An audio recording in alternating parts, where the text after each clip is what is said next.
Hello, everyone. I want to welcome all of you to Ohio Exopolitics. I'm your host, Mark Snyder. Our guests this evening are James Horak and Crystal Clark. Hi, James. How are you this evening? Fine. And you, Mark? I'm doing great. Can you tell us a little bit about your website before we get started? Well, it's centered around the EMVs and what they perform in the solar systems throughout the universe, and different views on things that have affected the complexities of Earth and Earth's people for so long, and has developed a pattern over now the seventh lineage, and how we might reverse it before it's too late, because this will be the final lineage to exist on this planet, and it'll be the last vestige of Earth as a planet. And our other guest this evening is Crystal Clark. Crystal, can you tell us about your website? Sure. I also wanted to mention very quickly for James that his website is emvsinfo.blogspot.com. Mine is drowninginabsurdity.wordpress.com and follows very similar lines in terms of the patterns of the past 6 cataclysms and self-destruction episodes, how we are repeating all of the same mistakes and will follow the exact same path if we don't change things. James, you were mentioning the electromagnetic vehicles that you refer to as EMVs. And in previous incarnations, you have lived through previous societies here on Earth that have risen and fallen. Is that correct? Well, it's been not an incarnation. It's just been steady chronology. I think you wanted to ask me one time and bring up this subject of why I wouldn't be affected by the cataclysm here and the dissolution of Earth as a planet. And I told you that I had 2 manifestations. And that's true. I exist in both timelines, and I have the ability to travel anywhere I wish. So what other timeline do you live in? The original timeline. Your original timeline of Earth. Before you meddled, before people here meddled with the continuum and created a alternate timeline that you're living in now, which is in partial manifestation, as all alternative timelines are. So is there another me in this original timeline? No, I don't know where that fantasy came from, that there are parallel universes and parallel timelines. Once there's an alternative timeline, it's caused by the deviant behavior to exact some kind of change or some kind of effect. And from that point on, everything sorts out differently. And after 200 years, there's no duplication, there's no imitation, there's no parallel of you or anyone else. Everything's gone off on a different set of circumstances, in a different chronology, a different development. And, hardly anything has remained the same. The influences can extract so many variations. And that's what happens. The fact that anybody would have a double would be no more rare or no more common in an alternative timeline than it would be in one lineage, in one timeline, that you would have an exact double. But you're in 2 timelines, correct? Yeah, well, I'm not human. Could you elaborate on that for us? I'm an instrument, a mechanism of the EMVs. I'm a liaison between them and ATs, because they don't deal with any other sentient life directly. There's a reason for that. So I don't have the accompaniments of you or other sentient life. I don't have what you call a soul. I mean, it would impair my function. So if you don't have a soul, do you see yourself as kind of a robot? Well, I grew up in this manifestation, and I have all the feelings and concerns and empathy and that you would expect but I'm a manifestation that is a function of something removed. To that end, the greatest influence on my life is external, or on my existence. Crystal, have you heard this before? Yes, James and I are very, very dear friends, and there's a story I would like to tell that I think may help people understand this a little bit better. It's actually a scene from a film I watched recently, a show that I watched, and it was absolutely beautiful and so poignant. So if you wouldn't mind, I would like to explain it.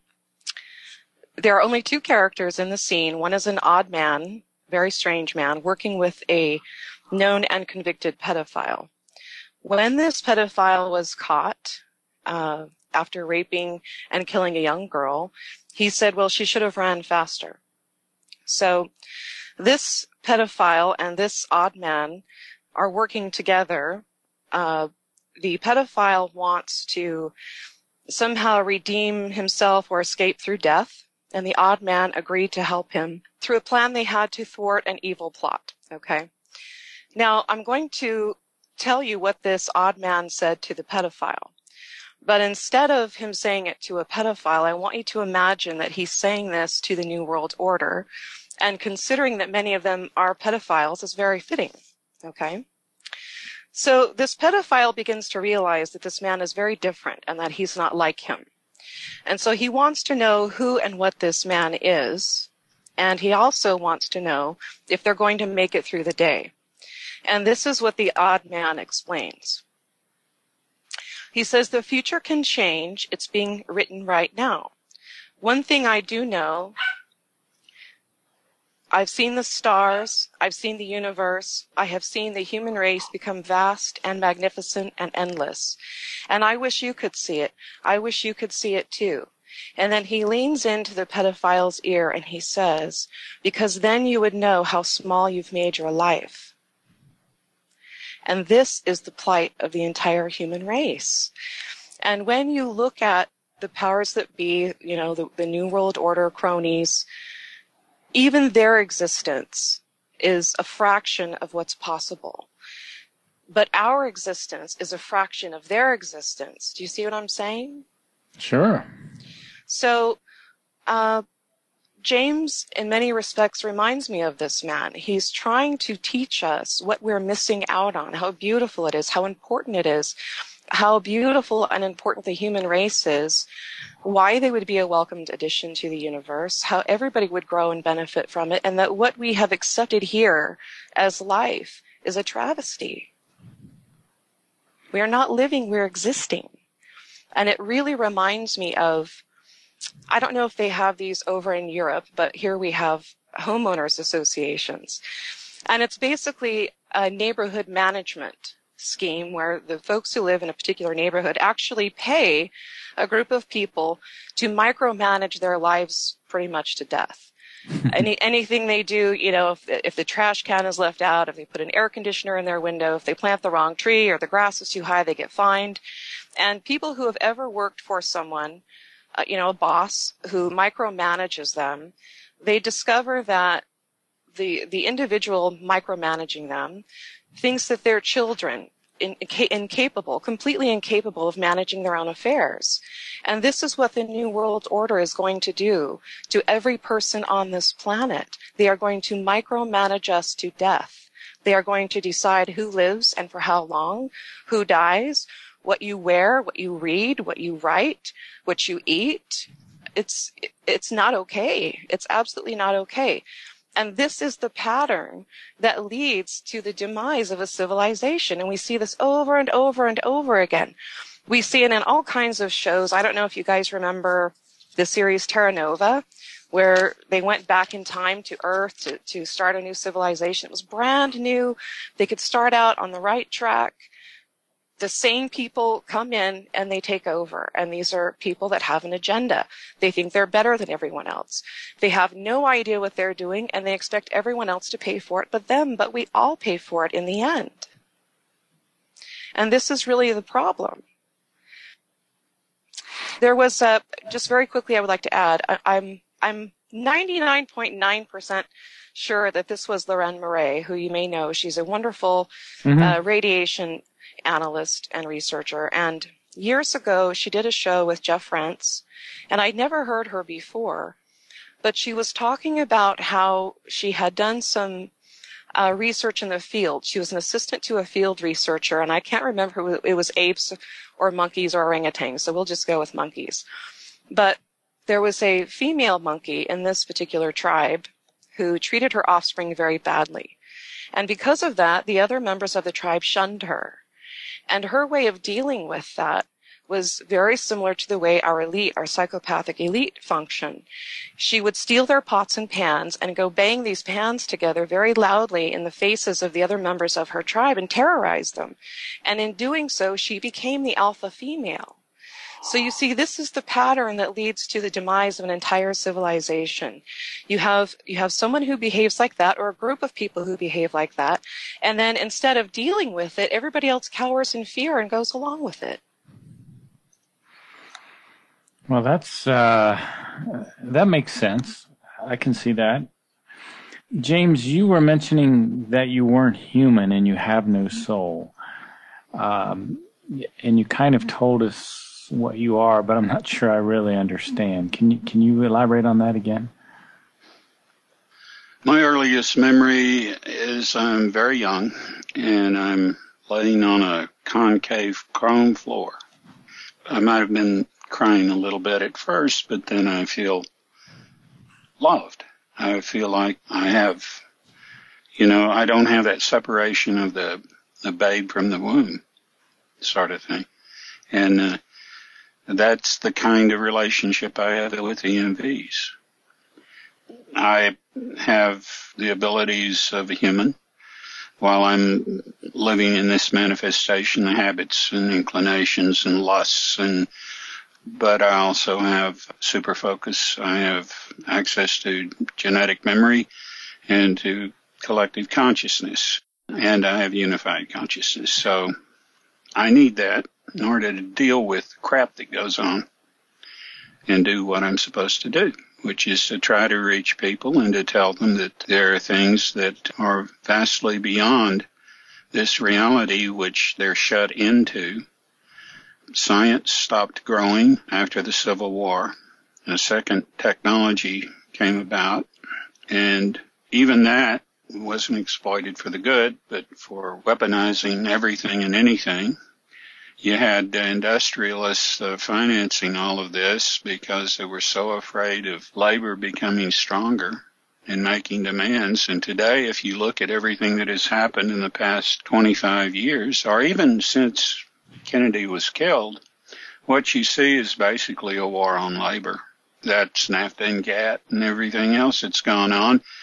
There's been no enforcement of antitrust law, and every corporation has been able to run rampant, been able to reorganize and then to loot the trust, the pension funds, trust funds. If people have 401ks, whatever, take most of the wealth away, steal it, sell stock, and then when they reorganize, its stock is worthless. Buy it up for pennies on the dollar or just default it. I mean, it's happened to somebody, when Ronald Reagan deregulated the savings and loans, that was a come on to Wall Street to begin the rape of the consumer. Not that the brokers hadn't been raping them all along by charging outrageous fees for brokering different shares or whatever, and then churning those if you were stupid enough to let them have your portfolio. Everything that has happened for the benefit of the few, because all of this leads to one thing. It leads to the IMF taking the lion's share of everything. It's like if you sit in a poker game and the house takes a cut of each pot, pretty soon the house has got all the money in the game. And that's the IMF. That's the game the IMF plays. I mean, how many people can actually say that if they liquidate all their debts or liquidate all their assets and cover all their debts, they'll have anything left over? Really? I mean, if you stop and think about it, it's the old adage of the poker game where the house is taking too big a cut of the pot each hand. You know, it goes on at every level. And today, what you see is the information age blossoms, primarily because of the internet. You see people coming around to understanding just how corrupt the system is and how all the leaders, all the elitists, fall in line with pedophilia, Satanism, some of the most debauched practices on earth because that's their club. This is what they base stupid things like bloodline and whatever on, these excesses, because if you got the power, the ultimate power is the power to have life and death over everyone. And that's what they're trying to do, restore feudalism so that you're not just a slave, you're a serf. And of course, in order to have the happy world they want, they have to get rid of 95% of us because they feel crowded. Not that there isn't plenty. Not that if the planet is healthy and kept healthy, that we couldn't comfortably provide for even more than we have. But no, they're not happy. They're crowded. And this is a mentality that's been going on, and it has been enunciated in the Tavistock Institute and its publications, in the CFR and its publications, and the Trilateral Commission and its publications now for 40 years. Nonstop. And anybody that doubts what I say, all I have to do is read. You know, I'll say things that some people take as anti-Semitic. Now, I'm not anti-Jewish. I am anti-Zionist. And why am I anti-Zionist? Because I read the Talmud. And anybody with any decency in their body will read the Talmud, they'll feel exactly the way I do. But they won't do it. Oh, that couldn't be true. This is the kind of mindset that has been implanted on the public across the board. In England, they're beginning to open up just how rampant and how broadcast pedophilia is among the seats of power. And they have people coming forth now, and they always have, but now people are beginning to put it together into a larger pattern. This isn't going away. What do they do here in this country? Because they are just as bad. They have a bill, or they have a hearing, a judiciary committee, an advisory committee before Congress that's trying to develop the basis for resolutions to change the First Amendment and take away your freedom of speech or curtail it for the benefit of the government. Yeah.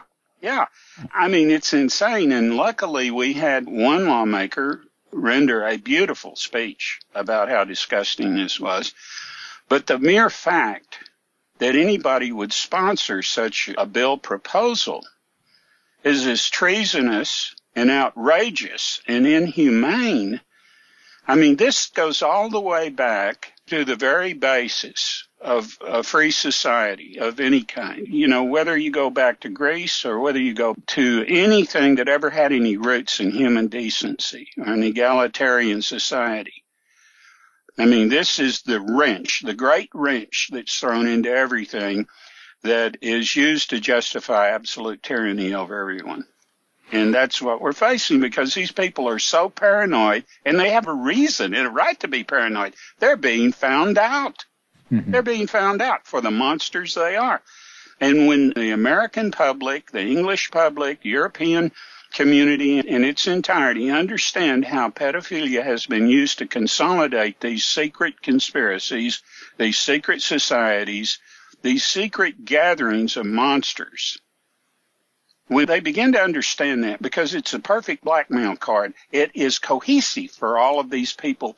They got all this on everybody. Oh, we got video of you messing with a 6-year-old. You know, they got to stay in line after that, don't they?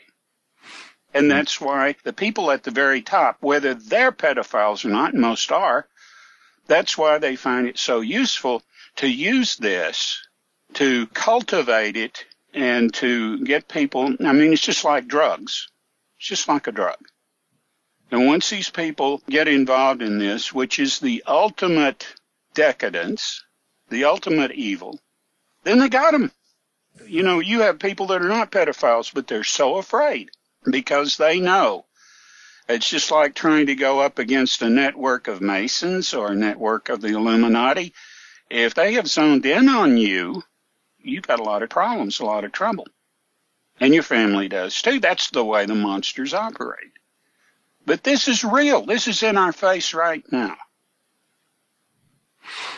Crystal, did you have any comments on what James was talking about? No, well, actually, yes, I do. I mean, he's absolutely right. But there is one thing that I do try to stress repeatedly because it's so important. The overpopulation lie is very, very important to debunk, because one of the first things that people have to understand is that they have been set up to fail and take the blame. And one of the easiest ways to prove this is through planned obsolescence, through understanding planned obsolescence. And there's a great movie that I found. It came out a few years ago, actually, but I found it on YouTube a couple of weeks ago, and it's called The Light Bulb Conspiracy. And it goes through step by step all of these corporations and all of these products that were excellent, wonderful products that lasted for a very long time, and how it became their business model to develop R&D programs to diminish these products. They did it with the light bulb, how long a light bulb used to last. They did it with nylons that women wear. How can we make them break faster? And so people have to understand, while you have Satanists coming out and saying, which goes back to the homeowners association mentality, that it's time for new management because, look, you guys can't handle this. We need people that can. Okay, that's the Satanist view. But what they aren't including in that is that the model that they're using to destroy everything and blame you for, they have done. They are the ones who have done it. See, the faster these garbage dumps fill up, the faster your pockets fill up. They can make products that last for a very long time, that don't rape the environment, but they don't want to. So you and I are not the cause of the problem. You and I aren't chemtrailing. You and I aren't putting fluoride in the water. You and I aren't poisoning people through our mining activity, and so on and so forth.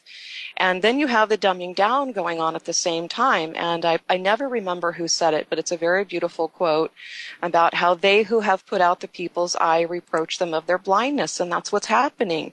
They have dumbed you down, lied to you, kept secrets, stolen your history from you, and now, oh, look, you don't have what you need to perform and function properly. But they made sure.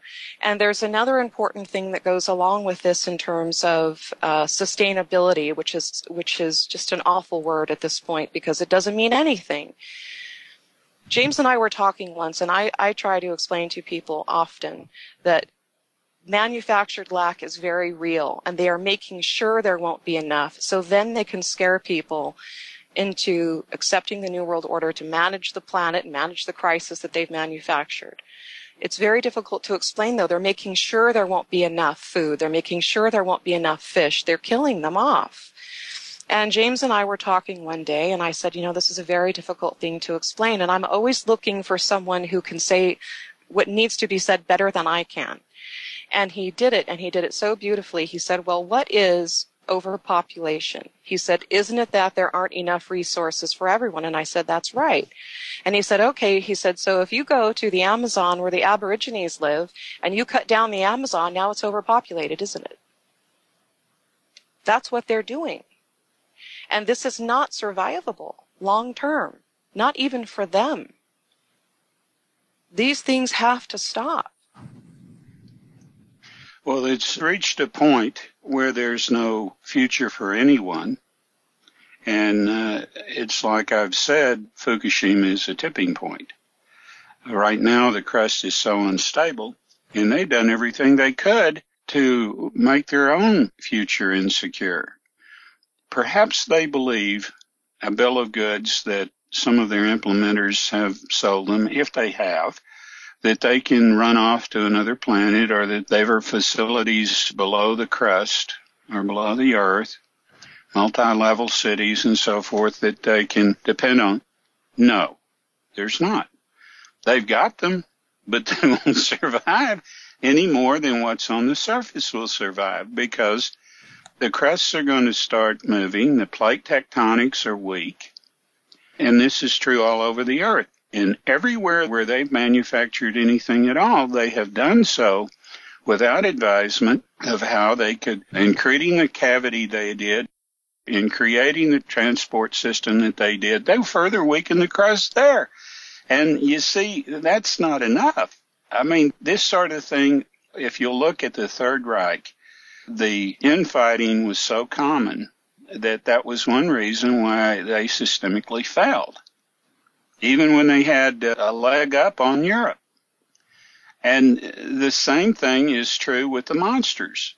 They have fed on other people all of their life. When they have reduced the population by 95%, are they going to start feeding on each other? Oh, sure, but it won't last that long. The damage from Fukushima alone is going to lead to major upheavals in the earth because the cores have gone down, and 4 of them have hit the mantle, and 2 more are on the way to join them. This is going to be highly disruptive, and recently a nuclear expert has come out and agreed with what I had to say about that. He didn't even know me. It was a parallel agreement, which is far more significant to me than anything else, but he's saying that there'll be fissures opening up all over the place, and there will be. Because what this does is it weakens the mantle contains the magma. The magma is like an armature going around a field generator, producing everything that we need to hold a complex atmosphere for complex life to survive. It stabilizes the crust movement and cushions it in the same way that the skull that has suture fissures cushions the blow to a head from having a concussion as much as possible. All of these things are structural, and the earth is highly structural living thing.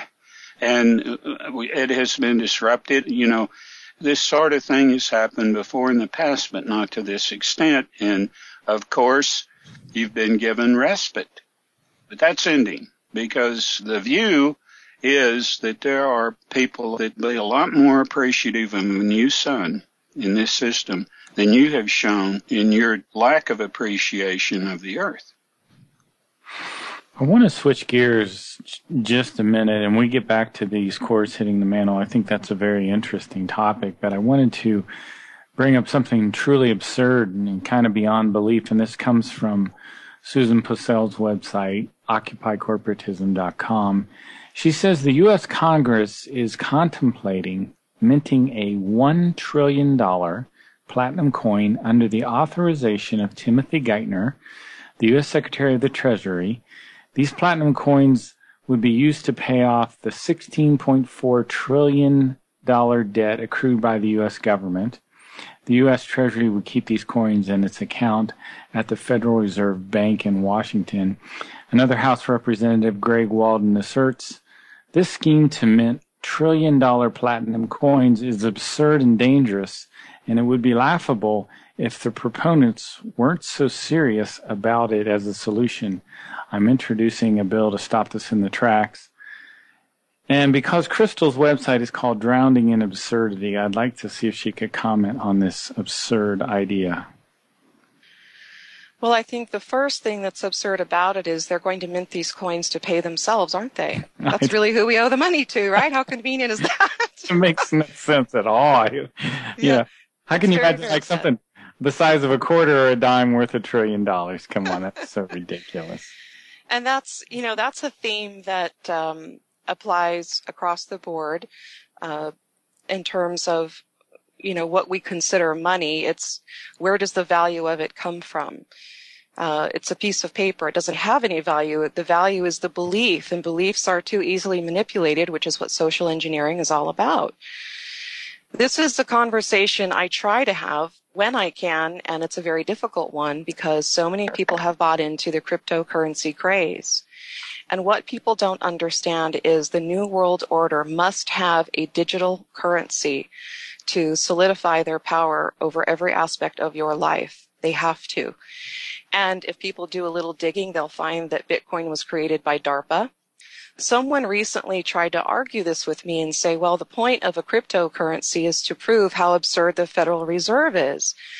And I said, yes, but that's like sterilizing yourself to prove how absurd depopulation is and walking away believing you didn't just do them a favor. And if people read Eric Schmidt's book, Eric Schmidt and Jared Cohen, and I always butcher the name of the book, it's something that the Coming Digital age. He describes 3 new classes of people that they're going to hold to these classes through technology, through their access to technology. And oh, by the way, the government is going to cut people off that they don't like. So what are people going to do when they can't stuff their money or what they consider wealth under their mattress, and it's all digital, and all the New World Order has to do is push a button and it's gone? You can't get online to pay your bills. You can't get in line to get your money out. It doesn't have any value. It's virtual. It's not real. So, I mean, that has to be addressed. I think that's a big part of the problem. I want to get back to this whole idea of the mantle and earthquakes. Before you do, have you figured out why platinum would be the metal of choice of these coins? No, go ahead and tell us. What do you think, Jim? The reality is platinum is more common than gold. But why would they go to platinum? And the reason would be that it takes a lot costlier refinement process to produce platinum bullion. And that there is a cartel that controls platinum production in the world, and there is no such gold cartel. Plus, that any time that they change from a fiat currency to a new standard, like they did from gold to silver, then silver to gold, now to a fiat currency, and now to platinum, which would be their big standard that they would use if they did this, they almost always devalue the fiat currency. And, of course, this is in line with what we've been warned about what they intend on the 20th of this month from a speech that was given from one of the IMF biggies, a lady who kept insisting on the numerological value of the number 7. This being the 7th month, and the configurations of how and when this would be done on the 20th of the month was read by a number of people as being code for liquidate your dollars by the 20th to the elite. I'm starting to think an hour is going to be enough. Now, what's nice about this is when you blow the lid on this, when enough people know, you stop this in its tracks. Because first of all, these monsters, everybody believes that they have all this leverage and everything. No, the big leverage that they have on us is the fear they exercise over us.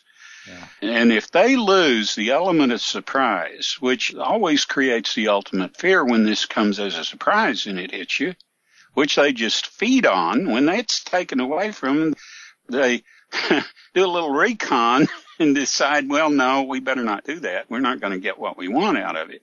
Because they poll everything they do before they do it. They put it out there. They give you a clue. The Illuminati deck of cards. All of the things that were put out about the Olympics that were going to happen in London and all this. And people got wise. People were reading ahead of them. And so it didn't come off. But there was all kinds of suggestions in the halftime ceremonies. And, you know, the thing is, this is all a form of polling. It gives something to put out in the public. And then there are people, there are ad agency people that they've got to do this. They read what comes back. They poll it. They do all kinds of surveys. And they say, well, this is the effect you get. So they might not implement it. And in this case, they might not implement this. If we just talk about it, if we just say they could be doing this, so beware. Hard money in a case like that is more valuable than cash. So be advised, people. Be advised. I would store up on some food. I would, if you got a way of storing some extra gasoline safely, because in the interim, when they devalue the dollar, or what they call adjust it, you might not have enough money in your bank account to buy a gallon of gas. Think about that. Yeah, but they'll have $1 trillion coin. What good is that going to do them? They can say they've got all kinds of stuff. They can go out and make these units out of bakelite or whatever they want to do and say, this is what it's worth. But, they deal with countries like China and Russia that deal in the real world. they have their own rules and they have their own values, and they don't budge on this kind of crap. It doesn't make them any difference. And as long as we have countries that have that kind of independence, this New World Order isn't going to get there. The small town of Jones, Oklahoma, is the center of a new study published by researchers from Cornell University showing that recent surges on earthquake activity are correlated directly with hydraulic fracking. The 40% higher incidence in earthquakes in Oklahoma since 2009 have been found to have origination with 4 injection wells that have been filled with chemical-laden water used in the process of fracking. Earthquakes were recorded to have occurred a mere 22 miles from the injection wells. The towns of Jones had experienced a shocking 2,500 earthquakes of 3.0 on the Richter scale since 2008. And this phenomena can be traced to have been caused by the increase in the wastewater from injection wells due to fracking. And to put that in perspective, the people in Jones, Oklahoma have been experiencing an earthquake about every day. So, Crystal, I wondered if you had done any research on the dangers of fracking. Yes, it's very bad, and it also recently came out that what they're using in the water is they're using the water that they're injecting and the chemicals that they're injecting as a way to get rid of radioactive waste. So that's also part of the equation now. But again, this goes back to principles and patterns that, if understood, these things wouldn't happen, because we don't need to destroy our planet for resources that we don't need. They need those resources because that's how they maintain their power. And I think that's really important, because these people believe that they're somehow better. They're of better stock and they're privileged, and, they have the right to make all these choices because they're so much more intelligent. But in reality, the only thing that these people have done to elevate themselves is push everyone else down. And this is the psychopathy that we're dealing with. They will literally destroy our own planet, their own planet, just to maintain their power. And they're not going to have any power when they're dead. There's another element to fracking which is even more insidious. Fracking contaminates the aquifers. Yes. That's right. And here's what they've been doing. They have been buying up water rights in remote areas all over the planet. They have been stealing water from aquifers of other people. They've been doing all of this so that they could have as much of a monopoly on potable water as they could have and contaminate all the rest, which drives the value of their water up. I mean, it is madness. It's the Goldfinger scenario. I don't know if you guys have ever seen the movie Goldfinger. It's been a while. What was Goldfinger's plot? Do you remember? I don't remember, no. He was going to buy up as much gold as he could. And then he was going to hit Fort Knox, presumably because there was so much gold there, but there wasn't. But, that wasn't necessary for the storyline. So, and then he was going to bust in there with a dirty nuke and contaminate that gold. That gold would be contaminated for 75,000 years, right? And then that would drive the value of his gold up. Yeah. Well, that's what they're doing to the water.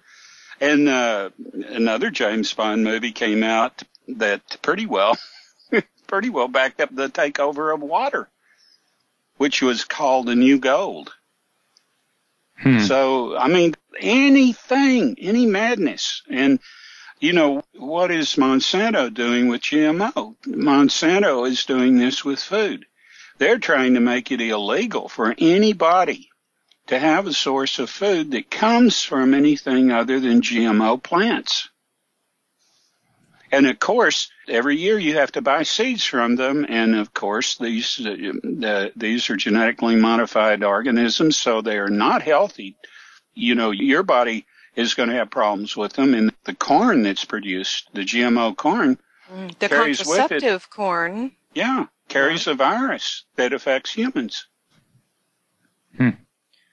I wanted to also mention that there have been over 100 earthquakes in Youngstown, Ohio, that they believe are caused by fracking. Let me switch gears again to this tremendous storm that recently hit near Fukushima. The Tokyo Electric Power crews were working, preparing for the strong winds and heavy rains. It even created a tsunami. Did it affect Fukushima at all, or were we lucky? We don't know. I mean, they have made it a crime to speak out about anything that embarrasses the government on the issue of Fukushima. So eventually we will find out, but not yet. I imagine that it has.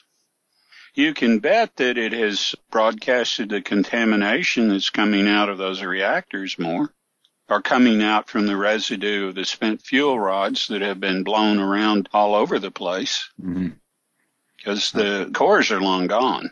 I wouldn't doubt that. You know, I would like to add to that, Mark. I don't know if people are aware, but even the astronauts were commenting on the size of this storm. It was massive. And when I saw that, I shared it on Facebook, and I said, so where's all that feel-good geoengineering can lessen the severity of storms now? Yeah. It's creating bigger and worse ones because the geoengineering is not done to take care of any problems for the public, but to create them. It is done to make money. It is done to create more instability, geophysical, geological, and to move populations. Because what do they want to do? They want to make refugee camps, they call FEMA camps, to drive people into when things really get hard, and those people won't come out of those things alive.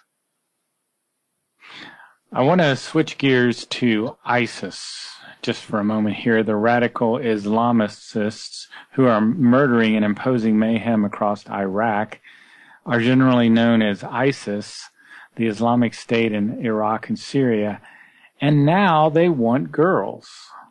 ISIS has been putting up posters throughout Mosul, one of the captured Iraqi cities, telling residents to bring their unmarried daughters to the ISIS soldiers, according to a report from the Clarion Project. Citing Arabic sources, including those inside Mosul, report that the posters call for girls to participate in sex jihad. We call upon the people of this country to bring their unmarried girls so they can fulfill their duty in sex jihad for the warrior brothers in the city, and anyone who does not appear will feel the full force of Sharia Islamic law upon them. Crystal, I wondered if you could comment on that. Well, it's difficult to know how much of this is true because what we're really looking at most of the time is it's the same pattern the NWO uses over and over and over again. They rile us up against each other and we go kill each other while they laugh all the way to the bank. So stirring up animosity towards Muslims is a big part of it. We've got the border issue, stirring up animosity towards Mexican immigrants. Those aren't the real issues.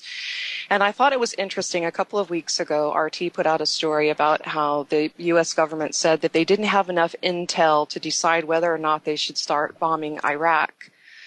So I responded and I said, yes, I can see how it would be a very bad business decision to murder your business associates, right? Because next time you want to hire people like that, they're not going to show up because you killed the last batch. And that's really what we're looking at.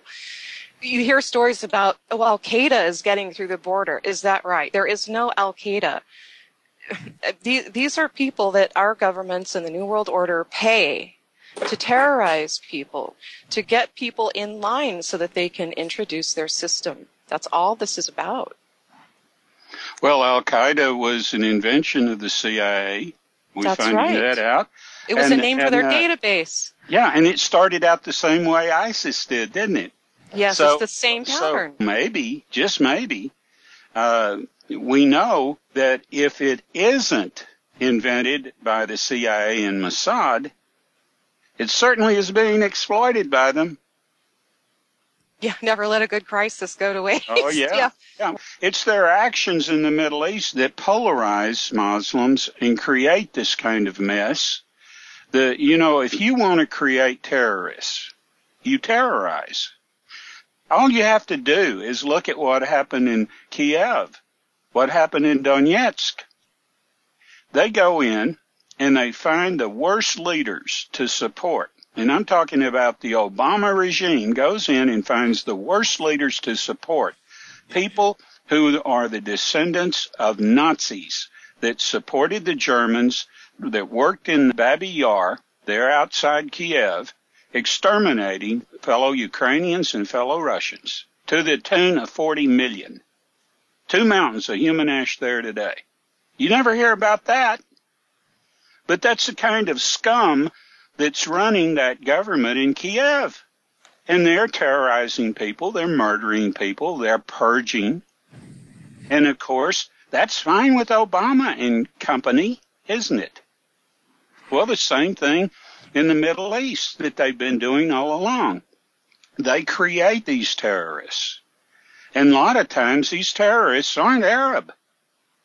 That's right. That's what the database was for, and this is really just an extension. It's a database of people that, it's like the actors that they have, the crisis actors, only instead of these people acting like they're killing people, they actually will kill people for money. And that's what the database is. So ISIS is no different. They found a group of people that don't care about human life and will kill for money. And that's what they're doing. Yeah, women on top of it, right?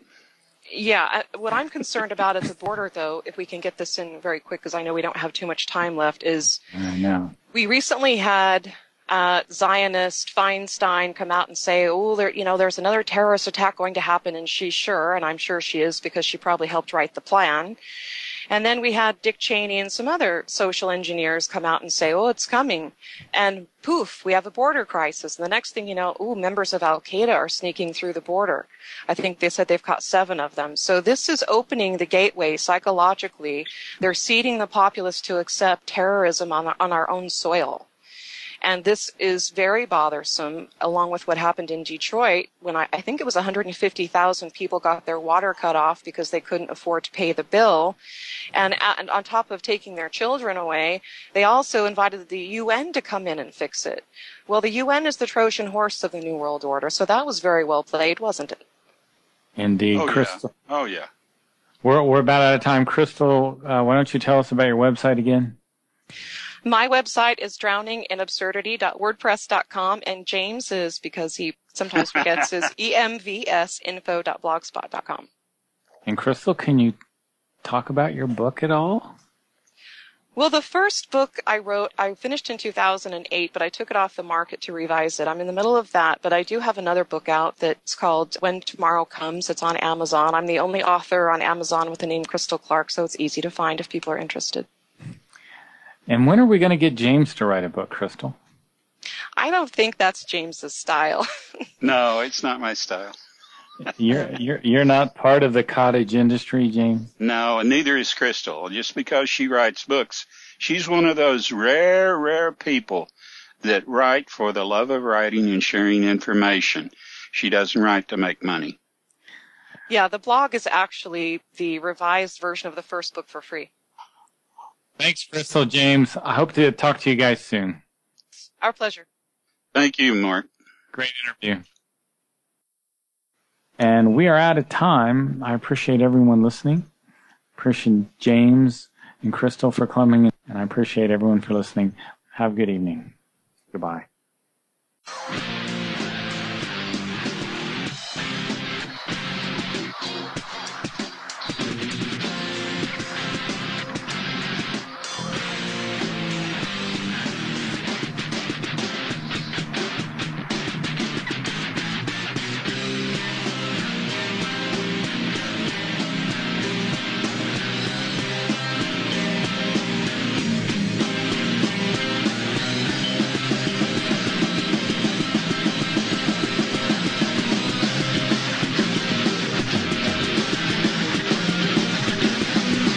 Thank you for listening to Revolution Radio.